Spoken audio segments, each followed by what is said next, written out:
All right, so this is the next project that I'm doing for a friend of mine. This is going on a Suzuki GT750 Kettle Water Buffalo vintage racer. So yeah, this is all going to be stripped back, and it's going to be done in the white and blue Suzuki race livery. I'll show you a picture. This is what we will be recreating. I have a fuel tank for it downstairs. That's not coming up here just yet. And my buddy just got a hold of a new reproduction tail unit, which I haven't picked up yet, but I will be getting that to paint at the same time. But first things first, we're going to work on the fairing and the fender. And this one looks like it used to belong to Evel Knievel. So this vinyl is going to have to come off here, and there's going to have to be some repairs done to this. My buddy doesn't want me to spend too much time to kind of try to deal with this kind of stuff, which is kind of, I guess, old repair and reinforcement. You can kind of see where this has all been patched in here and built. And interestingly, like this, you hardly, there's a bit of a crack there, but generally speaking, this is just all kind of been blended in and molded in together. So we'll make the best of what we have here. Most of the patches are not visible from the outside, which is fine with my buddy to leave it that way, except this one, which is a bit of a, obviously it's been patched up, so we're going to have to fix that and get rid of these rivets and put a suitable amount of reinforcement in, because this is a very, very thin section of fiberglass behind here. So obviously that's why it's cracked and broken in the past. So we'll do something to reinforce that a little bit so it doesn't break again. And yeah, just lots of stripping and cleaning before we get into repairs. I started to sand and sort of investigate what sort of repairs are going to be required, what the problems are. So as I mentioned before, these are steel arms. They're not aluminum, they're made of steel. They're riveted onto the fairing on both sides, this side as well. So these are not the original. I imagine the original ones got snapped off long ago and somebody riveted these on, and then there's fiberglass and body filler, and they actually look quite good from the outside. This one though, there was lots of cracks in here, so the fiberglass is starting to separate. The filler is popping off the metal, which you can see underneath. Down here, lots of shattered fiberglass right here. So there's more cleaning and stripping needs to be done there to fix that. That's going to have to come way back. Underneath here, there's some cracks as well. And this part here that I just showed you, that you can see that. You see the crack right here. It's quite weak, quite thin. So that's going to have to be cleaned off and patched probably from both sides. I pulled off some loose fiberglass cloth on here where this has been patched up before. I imagine there's some sort of metal or something back in behind here. So this is duct tape here, right there. There's some sticky duct tape in there that's been fiberglassed over as well, so I'll have to clean some of that up. So basically what I'm doing is I'm not taking any of these old repairs off unless I really need to. Like this plate can stay on because the outside is fine. There's been no real additional damage done. These plates here are, I imagine, there because this is where the body mounts to the bike, so it's there for reinforcement. So I'm not going to take them off, but what I am going to do on this one is, if you can see here, it moves a lot. And if that's moving, that's potentially stressing this edge here. So I might put some epoxy in behind here and just kind of clamp it down tight, so then it's firmer. This one, as I said before, this just looks terrible from the outside and the inside, so that's going to have to come off and be strengthened and repaired properly. The inside of here is a bit messy, but all in all, it still seems to be fairly sound. The majority of this side is in pretty good shape. So yeah, the majority of the accident damage is all on this side. There's a huge thick repair here, whereas a piece of steel that's been riveted in. Piece of steel riveted in there, in here, and all kinds of patches throughout here. There's actually, I think, a metal bracing that's been riveted into the belly of this. You can see the rivets on the outside where I did some sanding. So yeah, it's been patched up, but you know, it is what it is. It's an old race bike fairing, and we'll get it looking good again. What I just want to make sure that it's very, I don't know if you can see here how flimsy this is. It's like it's splayed way out. Like you can, like when you pick it up, you can just bend it straight again, and you lay it down, it just kind of folds over. And the problem with that is that's kind of exacerbates these issues here, because you can see it flexing in the corners. So what I don't want to do is I don't want to go through the process of fixing this sort of stuff only to have it kind of fold out and then crack everything again. So I've got to make sure that if, you know, when we go through the process of repairing and painting, I don't want it to, you know, crack as soon as it's been painted, because that would be very frustrating and very unfortunate. So I'll have to do the repairs and make sure that it's stable and it's not gonna, you know, immediately crack again. I'm not a fiberglass expert, that's for sure, and fiberglass is not my favorite thing to work with, but we'll give it a good go and try to get ourselves a repair that'll last here. So there we go. I've just basically wired this up so it doesn't sort of flop around as much. Just keeps it all more stable while I work on it. All right, so as I feared, once you start cleaning up the paint and whatnot, there's so many cracks in the fiberglass. All of them are right where all these repair patches are on the inside, these steel riveted plates. And you can see the rivets in here as well. There's rivet there. So the fact of the matter is, to make that a proper repair that's not going to come back and crack easily again, I'm going to have to, as I've started to do here, take it right back to the glass. The metal patches on the inside are going to have to come off, because that's just creating, at this point, it's an inhibitor to a proper fix, so that's going to come off. Similarly with this, like there's no metal patch on the inside of here, but the cracking is so bad, I'm going to have to take it past the gel coat, I guess, and all has to be re-fiberglassed and whatnot. So yeah, there's some really bad spots in here, so it's all going to have to be properly repaired, or at least as best as I know how to do it. I'm going to drill, there's rivets here hidden under Bondo. So yeah, all this is going to have to come out, and then it's going to have to all be fixed. So as I said before, this side isn't too bad. This side, I mean, you can even see here, there's more rivets in there, and then there's a big void in here, but there's something on the back side there. So yeah, it's a little more work, but I can't in all good conscience just kind of patch that over without taking off some of this patchwork on the inside, because it's just going to fail, and then my buddy's going to end up with cracks in his bodywork pretty quickly. And all right, so I've started to pull off the metal plating and the patching that was on the inside of this pod here, this air duct thing, and this is what it looked like on the outside. And on the inside, there was 2 metal plates and a whole pile of fiberglass. I thought it was actually duct tape because it was sticky, but it turns out like this is a very, very old repair, but I think whatever fiberglass resin and whatnot they use, it never fully cured, so it's still very sticky. And you still see there's one more patch in there that I'm going to have to remove. But so far, this is what I've pulled out of there.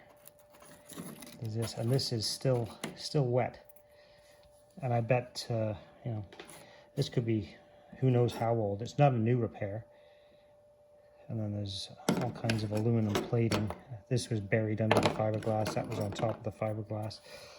So yeah, it's just the only way to ensure that this doesn't break again. And I think I'm going to have to take this one off here too, because that's just somebody had put like, this is it's like a rubberized caulking stuff, but it's the stuff that, or you know, the gasket maker, the sticky stuff. It's still sticky, but there's 2 rivets in there, so that's going to have to come off.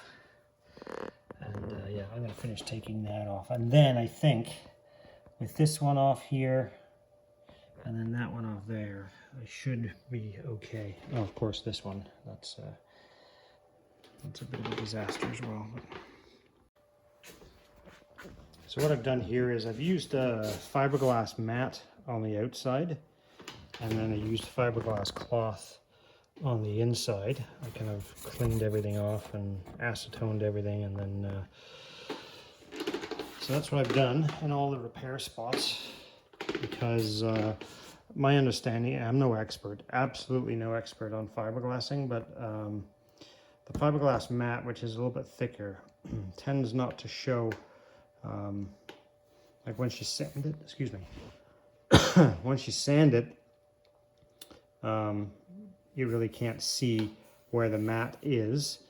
I mean, you put body filler on anyway, but the fiberglass cloth apparently has much more of a tendency to show up. The weave of it, you can actually oftentimes see through the paint depending on how much filler you have on there. So that's what I've done, and I decided to kind of sandwich the existing bodywork between the mat and the cloth. And there was lots of holes drilled in here from the metal and whatnot that was placed in here, so that should give it some good bonding strength front to back as well. So yeah, we're getting there slowly. So all the body filling is basically done, and I've just been starting to put in coats of primer, not to act as the base for painting, because I'm going to use a 2K primer for that at the paint booth. This is more just to help me highlight where there might be some areas I need to add more filler or do some more sanding. So I sprayed some black on there, and then just sand that back a little bit, and then it'll show up any imperfections pretty well. So I'm going to do that for a bit longer, and then I'm going to throw on some gray primer. And I just find different colors tend to highlight different things. All right, so this is just the, as I said, the cheap primer. This is just rattle can stuff. This is not the final base for the paint, but I just find that going over everything with this stuff is just a good help for identifying where, you know, when you've got so much different colors and filler everywhere, it's real hard to spot imperfections, but you can see there's a lot of them. So I just go around, start highlighting them with pencil. There's one there, doesn't look good, there's a problem there. All over the place you find small things. There's a little one here. So yeah, it's just a good way to go around and identify where there might be, you know, parts where I haven't sanded, parts that I need to add filler, parts where there might be some pinholes. See, there's a little imperfection right there. So the light gray primer tends to, for me, it shows up quite differently than the black primer. The other thing that that I will likely end up doing here is, once I've got the obvious stuff filled in, I'll probably just do a very light dusting of the black primer and then wet sand everything, and that'll show up any other kind of little low spots or high spots and whatnot. So here's the GT750 tail unit that I'm going to be finishing to go with this bike. So that's I think this where did this come out of? Moto Forza. Yeah, these guys make really good stuff. I've used Moto Forza stuff before and been very, very happy with it. All right, here's another tip. So this stuff comes in different manufacturers, but it's basically all the same sort of thing. It's this red glazing putty. It's an air dry type of thing. Don't use this to fill in major gaps and cracks and whatnot. This is strictly pinholes and minor imperfections only, although it looks like there's quite a dollop on some of these spots. These are just kind of pinholes. The only other thing that I use it for, right or wrong, is just to kind of mark where I need to sand more. So you can use a pencil, or sometimes I'll just smear a bit on, which just kind of tells me that whole area needs to be smoothed off. But you can't go using this stuff for filling you know, major gaps in the bodywork or major low spots. You got to use a decent two-part body filler for that. And the reason for that is this stuff shrinks back. So if you start putting it in you know, fairly large depressions or cracks or whatever you're filling, or low spots, this stuff continues to shrink back. Even when you think it's dry and you get the paint over top of it, and then, you know, 3, 4, or 5 weeks later, however long it is, you'll now find a kind of a low spot reappearing in your paintwork because this stuff has continued to shrink. So yeah, don't use that for filling anything big.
So 2 coats of Evercoat feather fill, and I'm just going to leave this here overnight and come back and get it in the morning. Obviously that's not for the GT750, that's for the GS1000. But yeah, I really do like the way this primer goes on. You just gotta get it on nice and wet so it doesn't go on too dry and stucco-y. Just so to clean this upper fairing up a little bit, this front fairing, I just painted the inside of it black, just because it looked pretty awful. Some of it was bare fiberglass, most of it was red, and one way or the other that had to get painted, because the outside is going to be blue and white, so might as well use the flat black, and yeah, cleans it up a little bit. So what I've been doing is just laying out where I think I want the paint lines to be before I get into sanding this stuff. So just using some thin line masking tape. This is just the cheap stuff. This is not what I use when I paint. But just to give me an idea of where the paint lines need to be to get this sort of the right gaps. I've already done this one. I took all the masking off it already. I did the tank and the masking is off that. I'm also starting to do a little bit on this front fairing. So again, just using the tape to mark out where I think I want all the paint lines to be. This one I might make a template for it because it's not really a case of just sort of straight lines like it is on the other pieces. So the bottom part I can just take some measurements and that'll be easy, but I think for that top stripe I'm gonna make a template for that.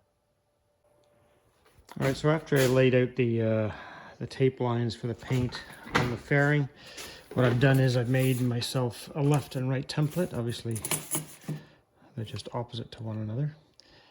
And so the way that will go is something like that. You know, I get my hands on it.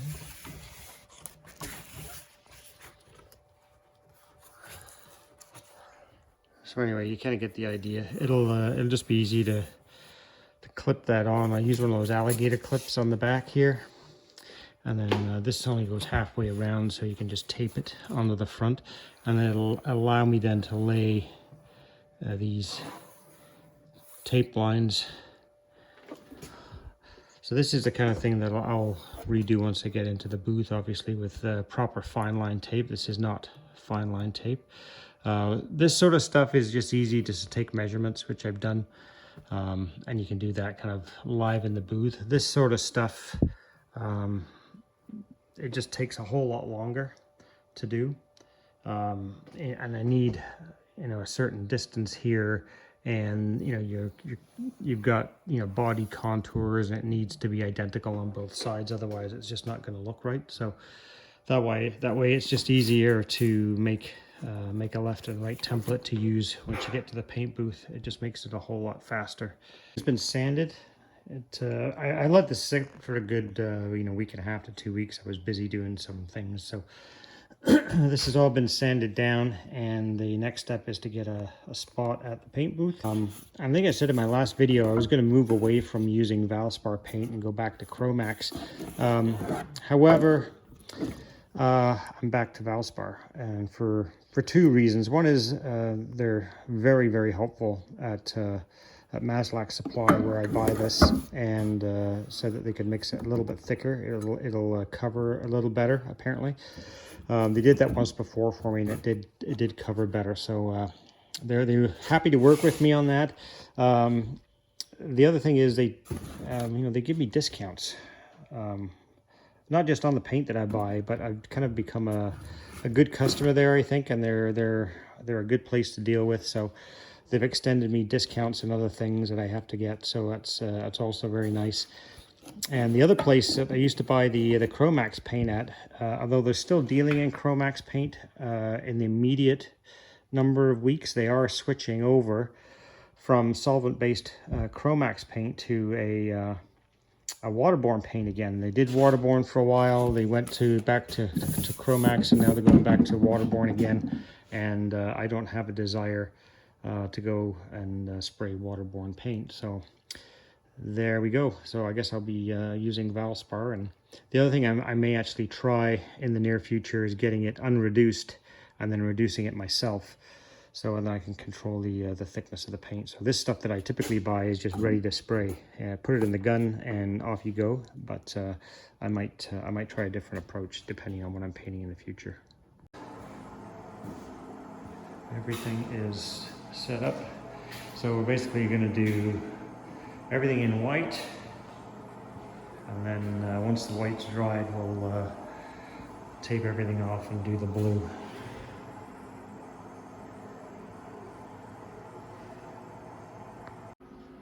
So there we've got the first 2 coats of white on.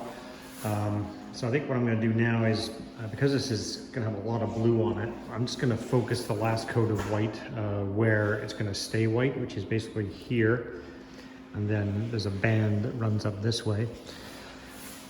And similarly with the tail section, I think I'll probably just paint the entire tail, because it's really only the corners of this that are going to be blue. And similarly with the front fender, I'm going to make sure that I'm true to form. The Valspar paint seems to like to do a little bit of fish eyeing when you first lay it down. So, all right, so the graphics are laid out on everything. So now everything's got to get masked off except these quarter sections here. These will be blue. The sides of the fender will be blue, and similarly here, center section blue at the top. Part of the challenge with this has been that this fiberglass fender is not symmetrical. The cutouts here are different from side to side. There's more distance here between the windshield bolt mount holes, and so yeah, it was a bit of a challenge to get it to be looking symmetrical, even though it isn't symmetrical. So anyway, we'll see how it all works out in the end. I'm about 2 hours into the taping and masking. It's quite the exercise doing this stuff. And the more colors you have, the more work it is. But yeah, this is part that actually probably takes a good portion of the time. All right, so there's the first coat of blue on.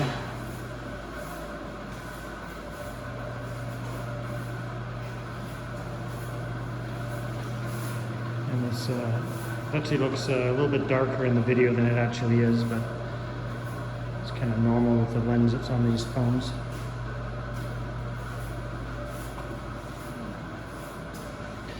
Yeah, one more coat should cover it, I think. All right, there they are.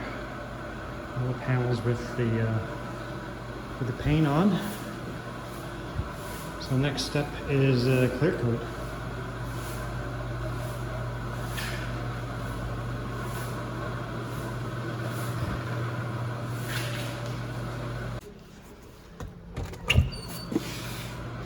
All right, first coat of clear is on.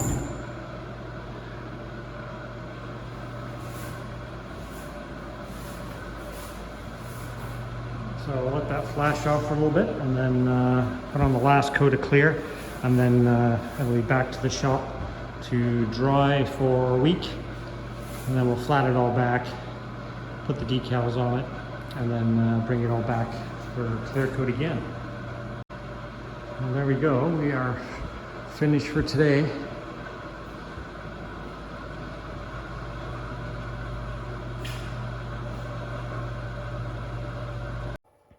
Okay, so the next step in the process is I have to create a decal package for this bike, something that will very closely resemble the Suzuki sizing, lettering, and the stripes here. So I'm going to go with probably 5 to 6 millimeter stripe, which is about 1/4 inch.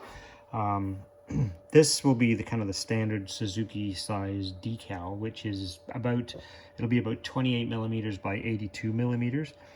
And there's really no restriction on how I format that. I can just use standard Suzuki size lettering and spacing. On this one, I'm going to be a little bit more challenged because I don't have as much real estate to play with. So I have a piece of extra black pinstriping tape here. So I'm just kind of using this. I actually already did stick a piece on, but top and bottom of the stripe, just so I know exactly how much real estate I have in between to work with. So that gives me comfortably about 50 millimeters for the height of the lettering. And I think the size of this will work quite well for all of the stripes. So 1/4 inch.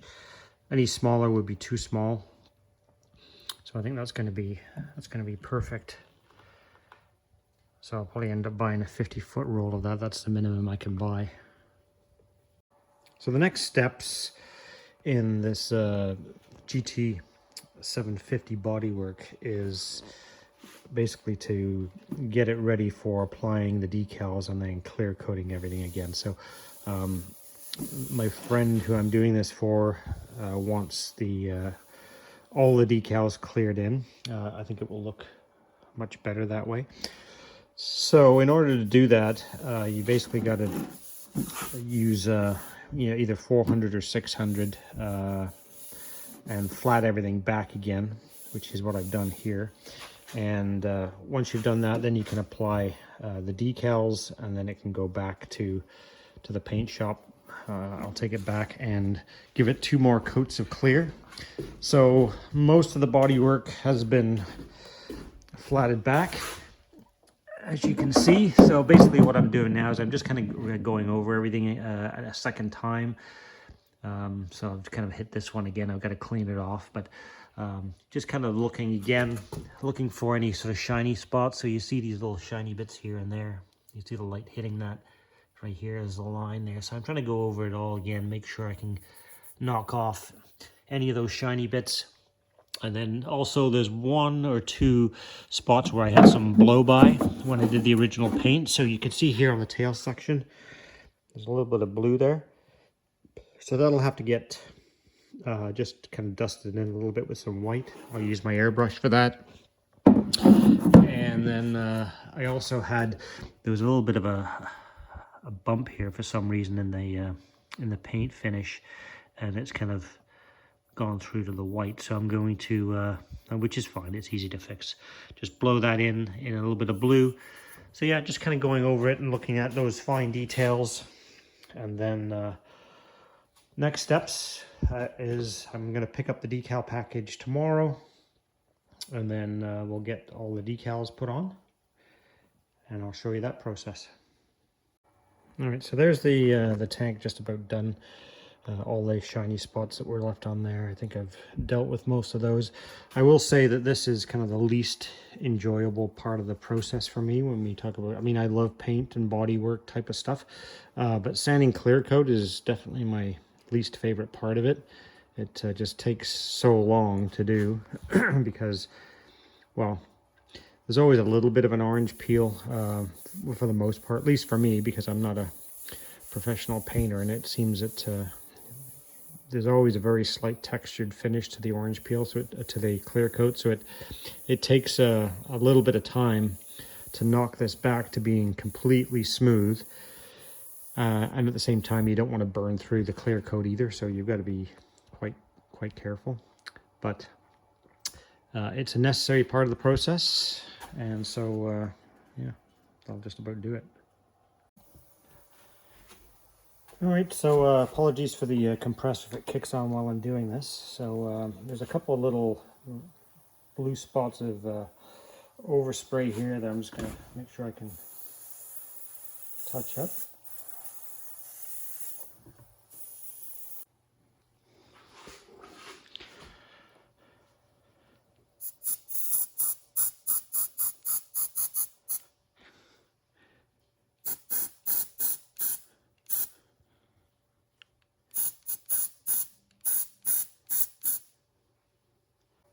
Okay, decal time.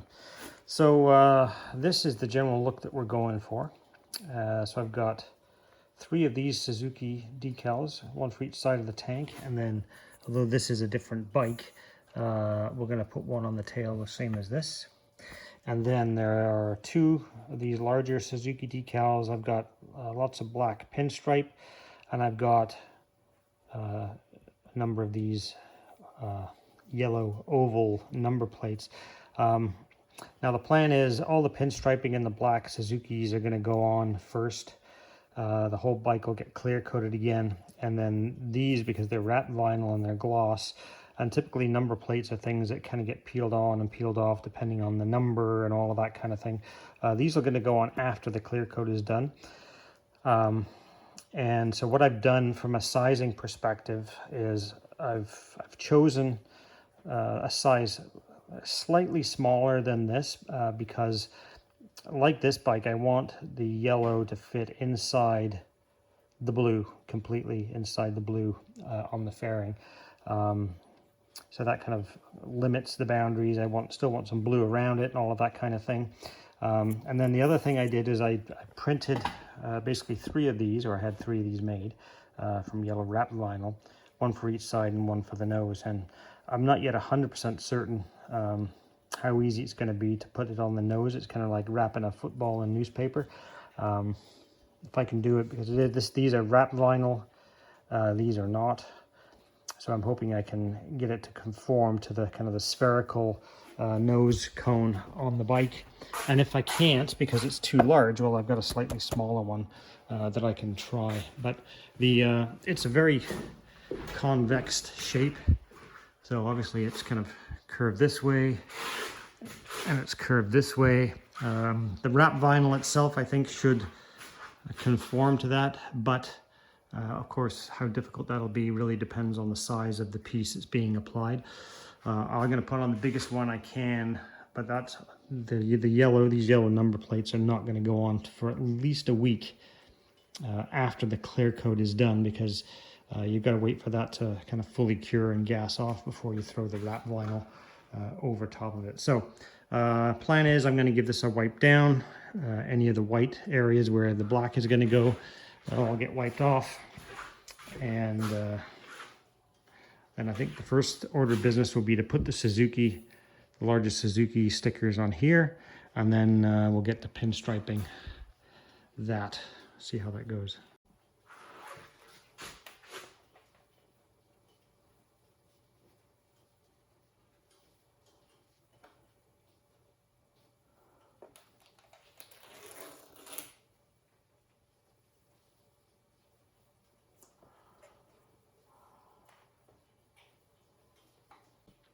So this is just my decal application solution. It's basically water, 2 drops of liquid soap, and a dribble of alcohol. I could probably get away with not using this wet, but it's just a little bit more forgiving if I do so.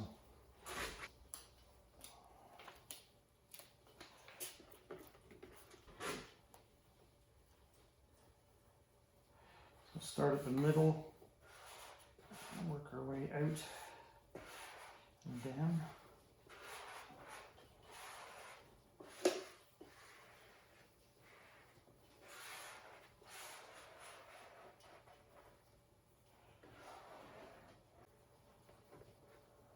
With any of the bubbles. This release paper of a pre-mask, whatever you want to call it, and peel that off. Like that. Spray. Hinge it back. And now, starting at the top, and moving down and out to each side, where you kind of gradually move out the soap and the air bubbles with it.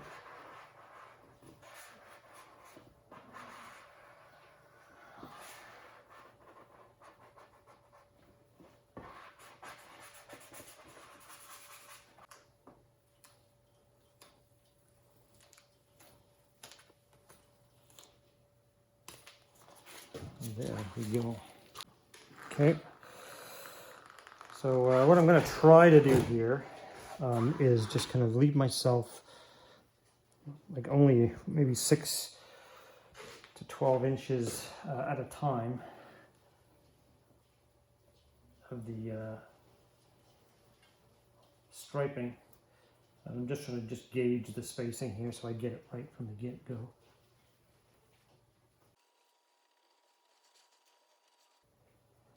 What I'm doing here as I go around the corner is you kind of have to stretch the vinyl a little bit just to get it to conform to the corner.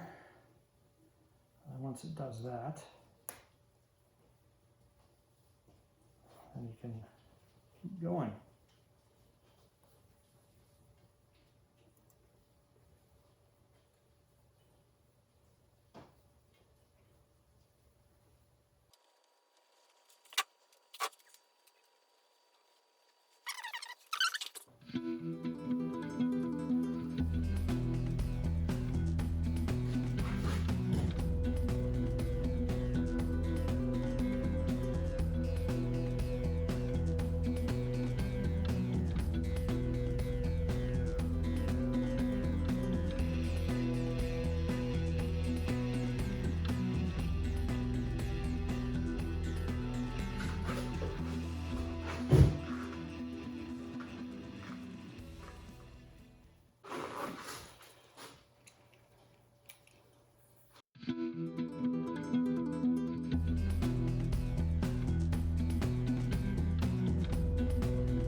Alrighty, so there is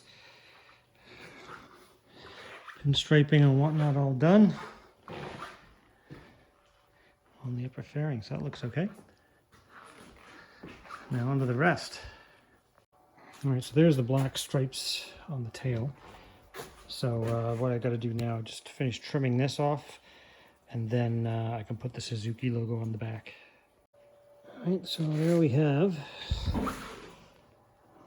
Suzuki tail section all done.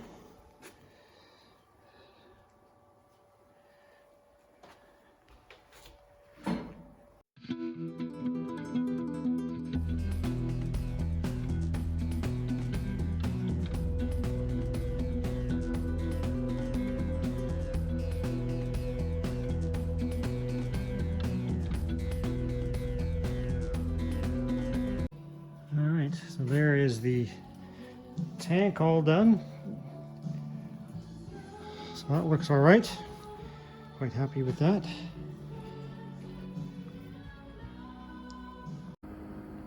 All right, so we're back in the booth for clear coat today.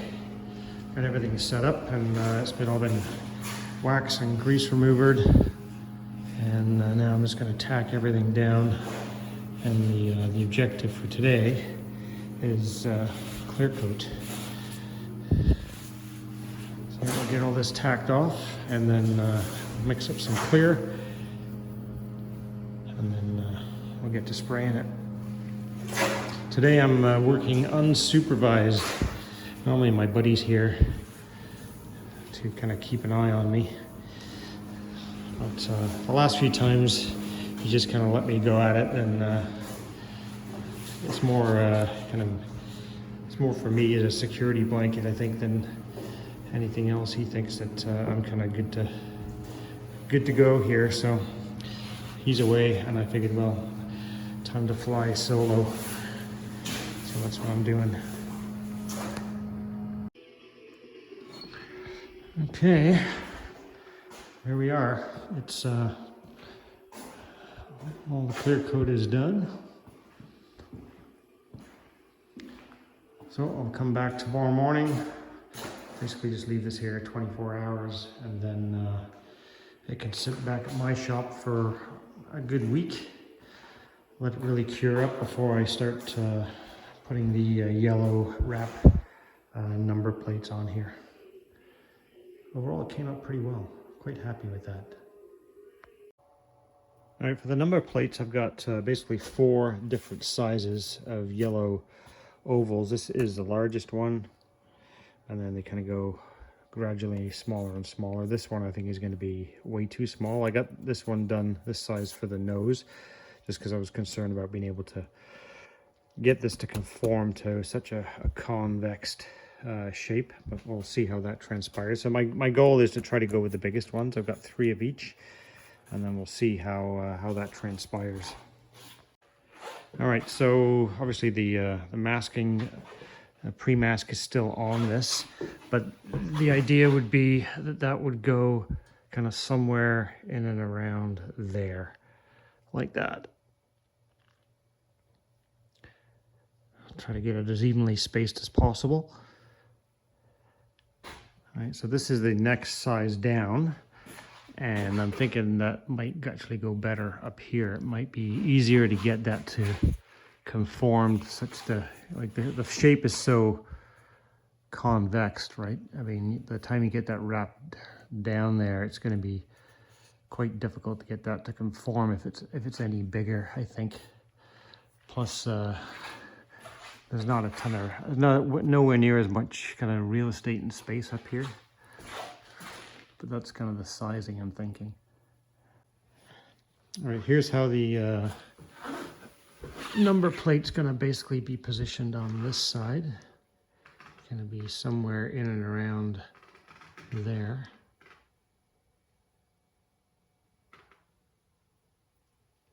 Somewhere like that, I guess. So really it's just this bottom corner here that would have to get cut out.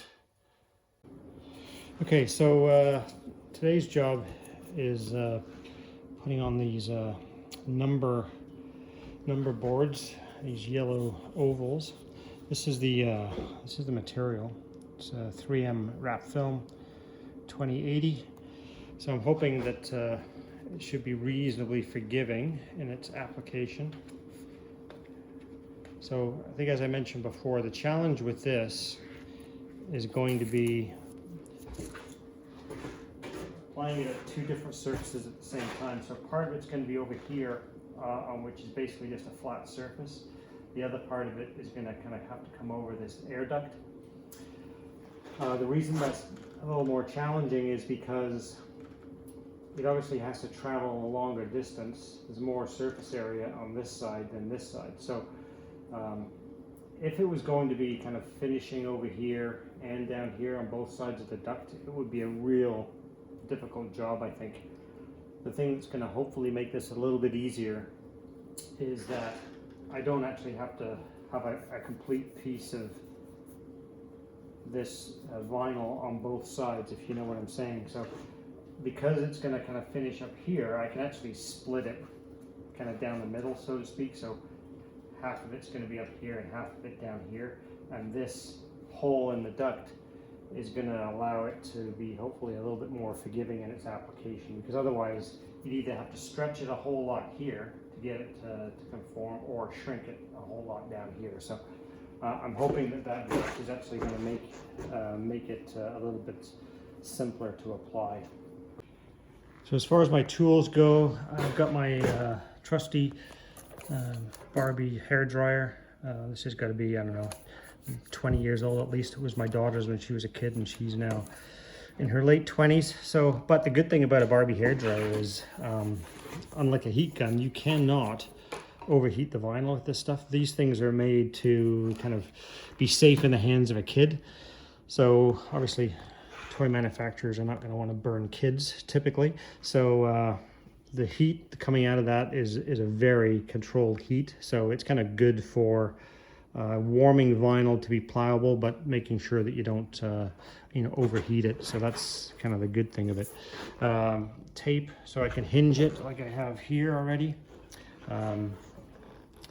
Isopropyl alcohol to clean the surface before I apply the vinyl, which I have to do here. And then a couple of craft knives for cutting, and my trusty squeegee for flattening out the vinyl and pressing it down. So let's see how we get on. These things you got to put them on dry. You can't use water with the wrap vinyl.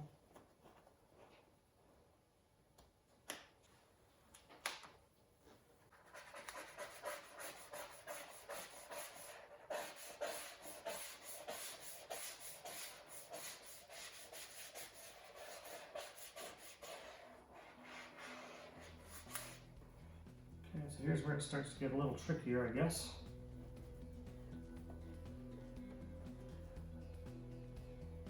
The idea here is I want to try to get it over this air duct first, and then I want to cut it.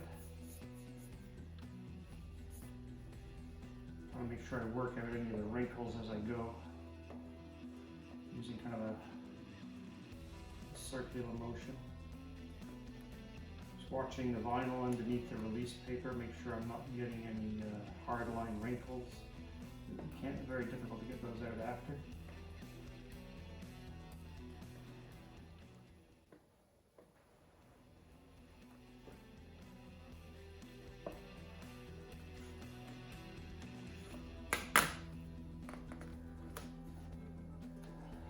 Okay.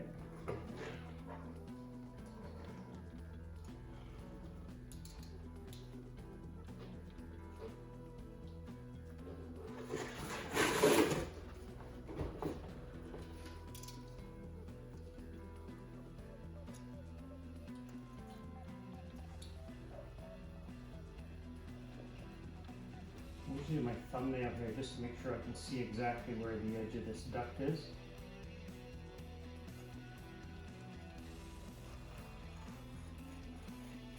Hoping to make a more accurate cut.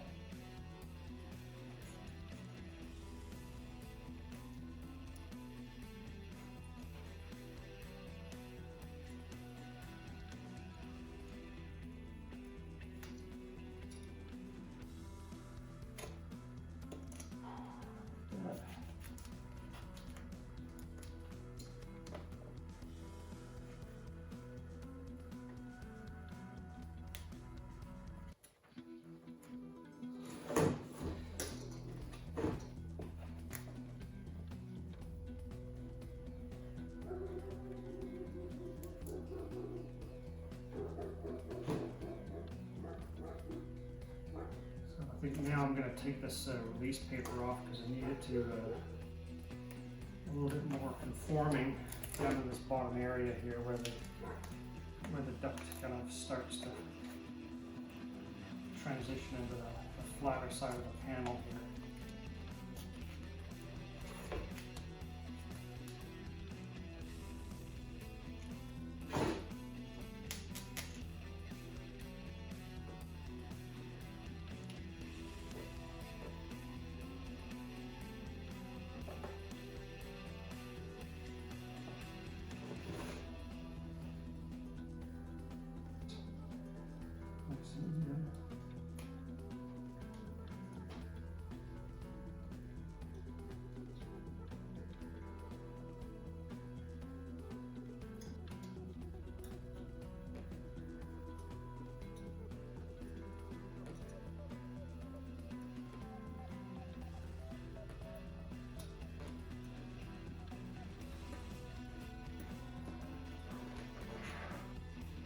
Right, so we're going to try the same thing on this side. The only difference really, I think, is the fact that I have to cut part of it out of this hole in the fairing where the engine case goes through.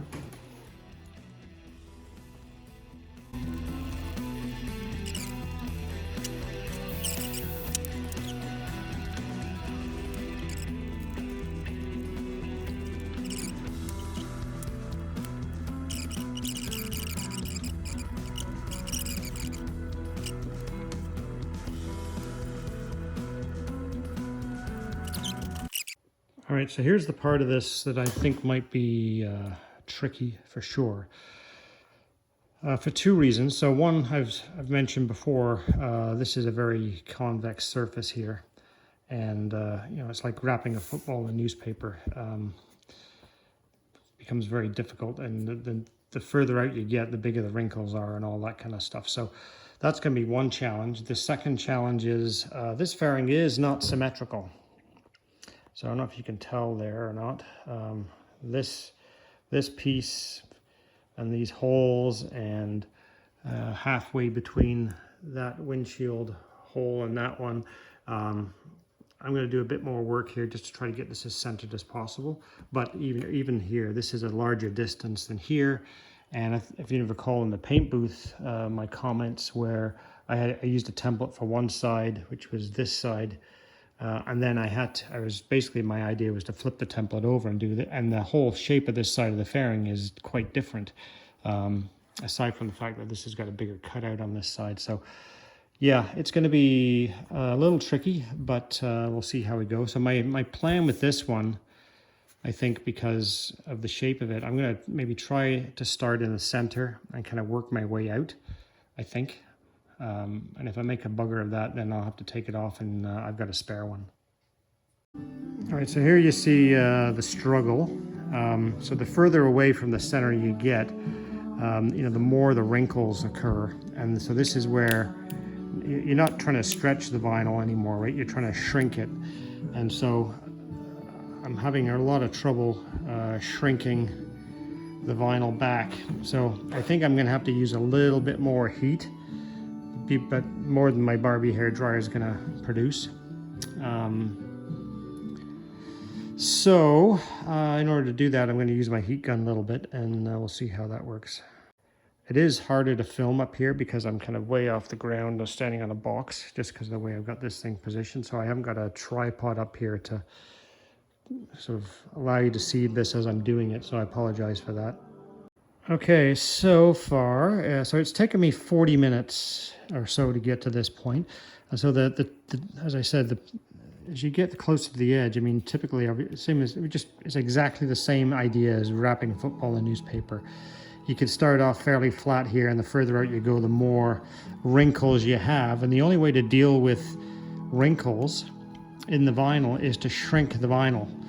So if it's a convex surface, you have to shrink the vinyl as you go. If it's a concave surface, you have to stretch the vinyl.